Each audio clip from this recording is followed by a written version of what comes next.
ये आकाशवाणी रायपुर है। प्रादेशिक समाचार बुलेटिन के साथ मैं सुषमा श्रीवास।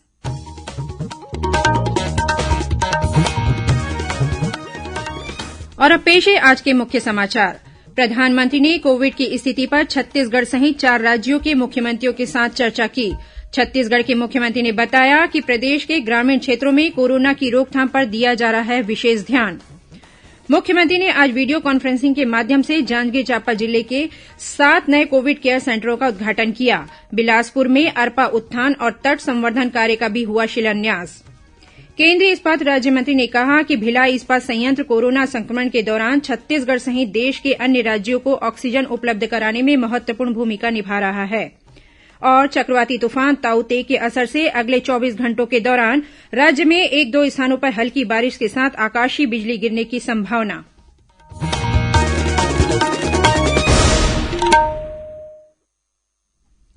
कोरोना संक्रमण में बढ़ोत्तरी जारी है। सभी श्रोताओं से अपील है कि लापरवाही न बरतें, सभी एहतियाती उपायों का पालन करें और 44 वर्ष से अधिक उम्र के जिन लोगों ने कोविड का पहला टीका लगवा लिया है, सही समय पर दूसरा टीका लगवाएं। 3 आसान उपायों का पालन करें और सुरक्षित रहें। कोविड-19 से बचाव और सुरक्षित रहने के 3 उपाय। मास्क लगाएं, 2 गज दूरी है जरूरी, सुरक्षित दूरी रखें, हाथ और मुंह साफ रखें। अब समाचार विस्तार से। प्रधानमंत्री नरेंद्र मोदी ने आज छत्तीसगढ़ सहित उत्तर प्रदेश, राजस्थान और पुडुचेरी के मुख्यमंत्रियों से बातचीत की और इन राज्यों में कोरोना महामारी की दूसरी लहर से उत्पन्न स्थिति का आकलन किया। उन्होंने स्थिति से निपटने में राज्य सरकारों की महामारी प्रबंधन रणनीति का भी जायजा लिया। इस दौरान छत्तीसगढ़ के मुख्यमंत्री भूपेश बघेल ने प्रधानमंत्री को प्रदेश में कोरोना के संबंध में विस्तृत जानकारी दी। मुख्यमंत्री ने प्रधानमंत्री को बताया कि प्रदेश में कोरोना संक्रमण की रोकथाम के लिए उनके और केंद्र सरकार द्वारा समय समय पर जारी दिशा निर्देशों का पूरा पालन किया जा रहा है। राज्य में कोरोना जांच की संख्या में बढ़ोत्तरी की गई है। कॉन्ट्रैक्ट ट्रेसिंग में भी तेजी आई है। पॉजिटिविटी दर में भी लगातार कमी आ रही है, जिसके कारण मरीजों की संख्या कम हो रही है। मुख्यमंत्री ने बताया कि प्रदेश के ग्रामीण क्षेत्रों में विशेष ध्यान दिया जा रहा है। जिन इलाकों में अभी संक्रमण बढ़ रहे हैं, वहां अतिरिक्त टीमें लगाई गई हैं। श्री बघेल ने प्रधानमंत्री को जानकारी दी कि प्रदेश में शासकीय और निजी कोरोना अस्पतालों तथा कोविड सेंटरों के बिस्तरों की पूरी जानकारी ऑनलाइन है, ताकि कोई भी व्यक्ति इस सुविधा का लाभ ले सके। इस दौरान मुख्यमंत्री ने प्रधानमंत्री से पर्याप्त मात्रा में वैक्सीन उपलब्ध कराने का अनुरोध किया। इसके अलावा श्री बघेल ने प्रधानमंत्री से यह भी आग्रह किया कि प्रदेश में ऑक्सीजन पर्याप्त मात्रा में उपलब्ध है। ऐसे में ऑक्सीजन की 80% मात्रा अस्पतालों को और 20% छोटे छोटे उद्योगों को उपलब्ध कराने की मंजूरी दी जाए, ताकि ये उद्योग अपना काम शुरू कर सके। इस पर प्रधानमंत्री ने मुख्यमंत्री को सहानुभूतिपूर्वक विचार करने का आश्वासन दिया। मुख्यमंत्री भूपेश बघेल ने आज वीडियो कॉन्फ्रेंसिंग के माध्यम से जांजगीर चांपा जिले में 7 नए कोविड केयर सेंटरों का उद्घाटन किया। इनमें उपलब्ध 508 बिस्तरों में से 214 बेड ऑक्सीजन युक्त हैं। इस मौके पर मुख्यमंत्री ने कहा कि आने वाले समय में जांजगीर चांपा जिला स्वास्थ्य के क्षेत्र में संपन्न जिला बनेगा। इसके लिए संसाधनों की कमी नहीं होने दी जाएगी। उन्होंने कहा कि राज्य सरकार का यह प्रयास होगा कि जिले के लोगों को अब इलाज के लिए बाहर न जाना पड़े। कार्यक्रम में विधानसभा अध्यक्ष डॉक्टर चरणदास महंत और स्वास्थ्य मंत्री टीएस सिंहदेव भी वीडियो कॉन्फ्रेंसिंग के माध्यम से जुड़े। इसी तरह मुख्यमंत्री भूपेश बघेल ने आज अपने निवास कार्यालय में आयोजित वर्चुअल कार्यक्रम में बिलासपुर में 93 करोड़ 70 लाख रूपये की लागत के अरपा उत्थान और तट संवर्धन कार्य का शिलान्यास किया। इस मौके पर मुख्यमंत्री ने कहा कि जीवनदायिनी अरपा नदी बिलासपुर का ही नहीं, छत्तीसगढ़ का गौरव है।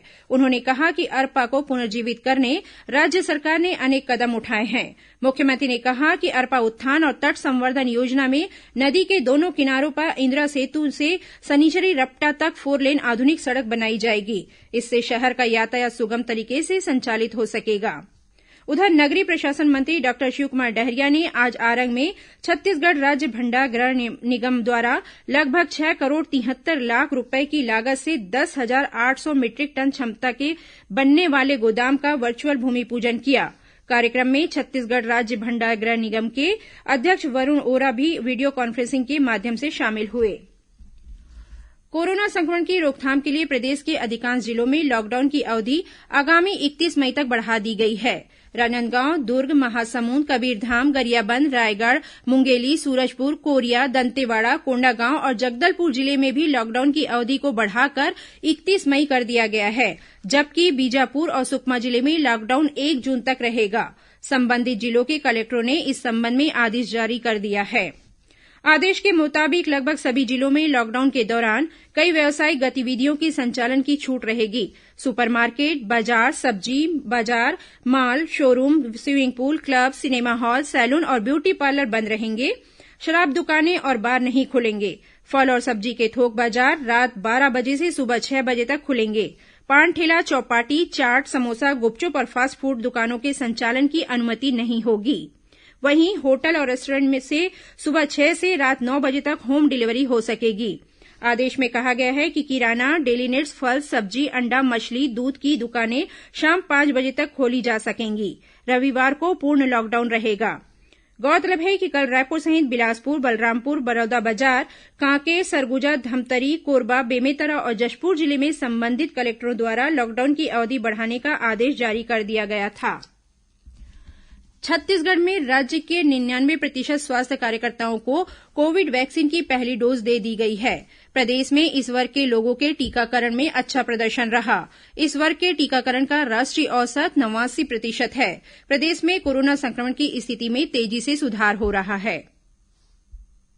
छत्तीसगढ़ में बीते एक सप्ताह के दौरान पॉजिटिविटी दर 20% से घटकर 11% पर आ गई है। इस एक सप्ताह में प्रदेश में 92,000 से अधिक कोविड मरीज इलाज के बाद स्वस्थ हुए हैं। इनमें से करीब 88,000 ने होम आइसोलेशन में रहकर, वहीं करीब 4,000 मरीजों ने अस्पताल में इलाज कराकर कोरोना को मात दी है। राज्य में रिकवरी दर बढ़कर 86% तक पहुंच गई है। कोरोना संक्रमित मरीजों की पहचान के लिए राज्य में बड़े पैमाने पर कोविड जांच की जा रही है। पिछले एक सप्ताह के दौरान 5 लाख से अधिक सैंपलों की जांच की गई है। विकल्प शुक्ला, आकाशवाणी समाचार, रायपुर। इस बीच राज्य में कल कोरोना संक्रमण के 7,664 नए मामले सामने आए हैं। इन्हें मिलाकर प्रदेश में कोरोना संक्रमित लोगों की कुल संख्या 9,07,000 से अधिक हो गई है। वर्तमान में 1,10,000 से ज्यादा मरीजों का इलाज विभिन्न अस्पतालों या होम आइसोलेशन में चल रहा है। प्रदेश में कल कोरोना संक्रमण की वजह से 129 लोगों की मृत्यु हुई है। वहीं राज्य में कोरोना संक्रमण से अब तक 411 शिक्षकों की मृत्यु हो चुकी है, लेकिन दिवंगत शिक्षकों के परिजनों को अब तक क्लेम की राशि नहीं मिल पाई है। छत्तीसगढ़ प्रदेश शिक्षक फेडरेशन संघ ने राज्य सरकार से अनुकंपा नियुक्ति के साथ अतिशीघ्र क्लेम की राशि भुगतान करने की मांग की है। उधर बिलासपुर में कोरोना संक्रमण के फैलाव को रोकने के लिए नगर निगम द्वारा सभी वार्डों में डोर टू डोर सर्वे कराया जा रहा है। इस काम में मितानिनों का सहयोग लिया जा रहा है। मुख्य सचिव अमिताभ जैन ने कल वर्चुअल बैठक के माध्यम से प्रदेश में कोरोना संक्रमण और नियंत्रण की स्थिति की समीक्षा की। उन्होंने कलेक्टरों, जिला पंचायत के मुख्य कार्यपालन अधिकारियों और नगर निगम आयुक्तों को कोरोना संक्रमण के नियंत्रण के लिए बेहतर प्रबंधन के साथ काम करने के निर्देश दिए। मुख्य सचिव ने बैठक में कहा कि आगामी 20 मई को प्रधानमंत्री नरेंद्र मोदी छत्तीसगढ़ के 6 जिले बलौदाबाजार, भाटापारा, रायगढ़, जांजगीर चांपा, कोरबा, बिलासपुर और सूरजपुर के कलेक्टरों से वीडियो कॉन्फ्रेंसिंग के माध्यम से सीधे संवाद करेंगे। उन्होंने कहा कि इन सभी जिलों में कोरोना संक्रमण से बचाव और नियंत्रण के उपायों सहित अन्य जानकारी अद्यतन कर ली जाए। बैठक में इस वर्ष समर्थन मूल्य पर खरीदे गए धान के उठाव और मिलिंग की भी समीक्षा की गई। प्रादेशिक समाचार आप आकाशवाणी रायपुर से सुन रहे हैं और अब आगे बढ़ते हैं बाकी के समाचारों की ओर। केंद्रीय इस्पात राज्य मंत्री फग्गन सिंह कुलस्ते ने कहा कि भिलाई इस्पात संयंत्र बीएसपी कोरोना संक्रमण के दौरान छत्तीसगढ़ सहित देश के अन्य राज्यों को ऑक्सीजन उपलब्ध कराने में महत्वपूर्ण भूमिका निभा रहा है।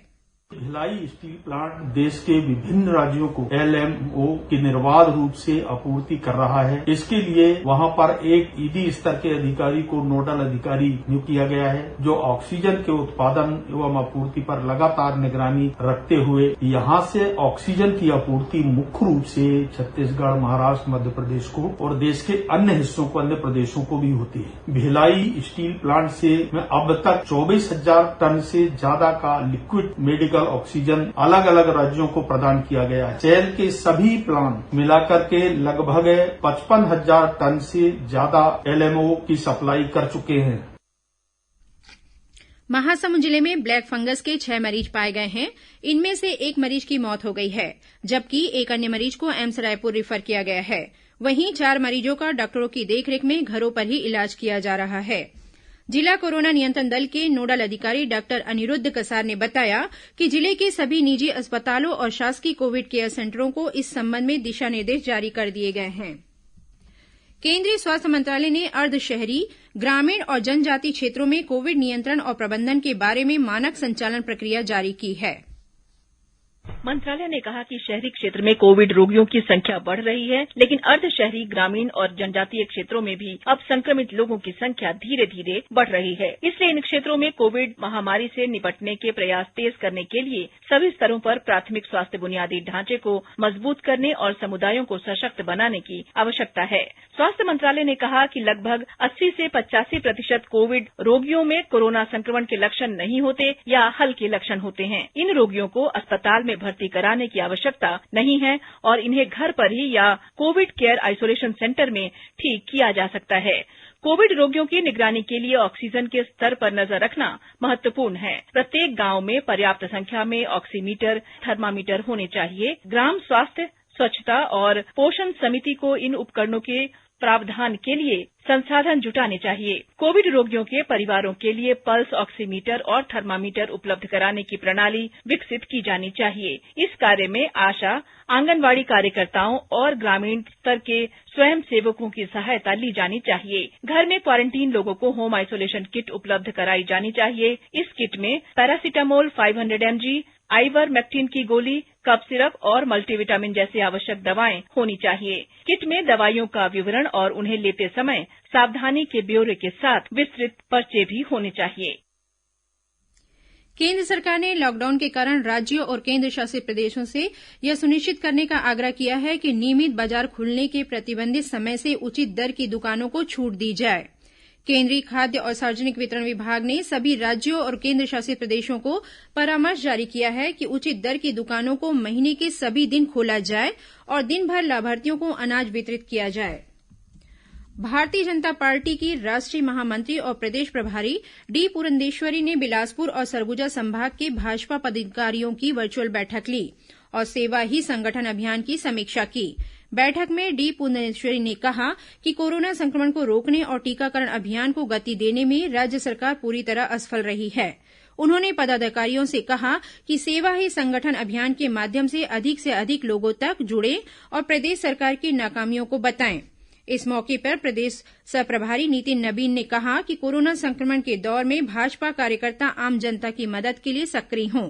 बैठक को केंद्रीय मंत्री रेणुका सिंह, प्रदेश अध्यक्ष विष्णुदेव साय और नेता प्रतिपक्ष धरमलाल कौशिक ने भी संबोधित किया। महासमुंद में मुख्यमंत्री कन्यादान विवाह योजना और रेडी टू ईट में कथित अनियमितता की जांच की मांग को लेकर अनशन पर बैठे महिला और बाल विकास अधिकारी सुधाकर बोदले को आज उनके निवास से पुलिस ने गिरफ्तार कर लिया है। पुलिस का कहना है कि बिना अनुमति के अनशन पर बैठने के कारण श्री बोदले को प्रतिबंधात्मक धाराओं के तहत गिरफ्तार किया गया है। इस बीच भाजपा कार्यकर्ताओं ने श्री बोदले के अनशन का समर्थन किया। पूर्व राज्य मंत्री पूनम चंद्राकर ने नेता प्रतिपक्ष धरमलाल कौशिक को इस मामले की जानकारी दी है। राज्यपाल अनुसुईया उइके आज आदिवासी सेवा मंडल भोपाल द्वारा कोरोना संक्रमण से बचाव और उपचार के संबंध में आयोजित वर्चुअल कार्यशाला में शामिल हुई। कार्यशाला को संबोधित करते हुए सुश्री उइके ने कहा कि आदिवासी समाज स्वाभिमानी होता है। वह स्वयं से किसी चीज की मांग नहीं करता, लेकिन यह समय है कि समाज के पढ़े लिखे और सक्षम लोग सामने आकर अपना योगदान दें, उनकी मदद करें। राज्यपाल ने कहा कि केंद्र और राज्य सरकार कोरोना से लड़ने के लिए हर संभव प्रयास कर रही है, लेकिन वनांचल में रहने वाले आदिवासी समाज के लोग जिनके पास टीवी, रेडियो या समाचार पत्र के साधन नहीं हैं, उन तक शासन की योजनाओं की जानकारी नहीं पहुंच पाती। ऐसे में समाज के शिक्षित और सक्षम वर्ग की जिम्मेदारी है कि वे उन्हें जागरूक करें। छत्तीसगढ़ राज्य महिला आयोग की अध्यक्ष डॉक्टर किरणमयी नायक ने कहा कि देश में प्रत्येक नागरिक को संविधान के अनुरूप उसकी सहायता के लिए बनाए गए कानूनों का पूर्ण ज्ञान होना चाहिए। कानून को जानने वाले लोगों की संख्या कम होने के कारण अधिकांश लोगों को लंबे समय तक कठिनाइयों का सामना करना पड़ता है। और अब पेश है मौसम का हाल। भीषण चक्रवाती तूफान ताऊ-ते के अगले 24 घंटों के दौरान तेज होने की संभावना है। इसका असर छत्तीसगढ़ में भी देखा जा सकता है। हालांकि इस चक्रवाती तूफान के दूर होने के कारण प्रदेश में सीधा असर नहीं होगा। मौसम विभाग के मुताबिक दक्षिण पूर्व अरब सागर में एक द्रोणिका बनी हुई है। इसके कारण प्रदेश में नमी युक्त हवा आ रही है। इसके प्रभाव से राज्य में एक दो स्थानों पर गरज चमक के साथ अंधड़ चलने और आकाशीय बिजली गिरने की संभावना है। वहीं बस्तर और सरगुजा संभाग के कुछ जिलों में हल्की बारिश हो सकती है। अंत में संक्षिप्त खबरें। प्रदेश में 18 से 44 आयु वर्ग के लोगों के लिए शुरू किए गए सीजी टीका वेब पोर्टल में आई तकनीकी समस्या को ठीक कर लिया गया है। नारायणपुर जिले में सुरक्षा बलों की टीम ने 2 माओवादियों को गिरफ्तार किया है। इन माओवादियों के खिलाफ पुलिस वाहन को बम विस्फोट से उड़ाने सहित कई आपराधिक मामले दर्ज हैं। दुर्ग जिले के भिलाई 3 औद्योगिक क्षेत्र में स्थित एलईडी लाइट मैन्युफैक्चरिंग कंपनी में आग लगने से करोड़ों रुपए का सामान जलकर खाक हो गया है। और नारायणपुर जिला कलेक्टर धर्मेश कुमार साहू ग्राम महिमा गवाड़ी पहुंचे और किसानों से मिलकर उनकी समस्याएं सुनी। अंत में मुख्य समाचार एक बार फिर। प्रधानमंत्री ने कोविड की स्थिति पर छत्तीसगढ़ सहित 4 राज्यों के मुख्यमंत्रियों के साथ चर्चा की। छत्तीसगढ़ के मुख्यमंत्री ने बताया कि प्रदेश के ग्रामीण क्षेत्रों में कोरोना की रोकथाम पर दिया जा रहा है विशेष ध्यान। मुख्यमंत्री ने आज वीडियो कॉन्फ्रेंसिंग के माध्यम से जांजगीर चांपा जिले में 7 नए कोविड केयर सेंटरों का उद्घाटन किया। बिलासपुर में अरपा उत्थान और तट संवर्धन कार्य का भी हुआ शिलान्यास। केंद्रीय इस्पात राज्य मंत्री ने कहा कि भिलाई इस्पात संयंत्र कोरोना संक्रमण के दौरान छत्तीसगढ़ सहित देश के अन्य राज्यों को ऑक्सीजन उपलब्ध कराने में महत्वपूर्ण भूमिका निभा रहा है। और चक्रवाती तूफान ताऊ-ते के असर से अगले 24 घंटों के दौरान राज्य में एक दो स्थानों पर हल्की बारिश के साथ आकाशीय बिजली गिरने की संभावना। इसी के साथ प्रादेशिक समाचार बुलेटिन समाप्त हुआ। नमस्कार।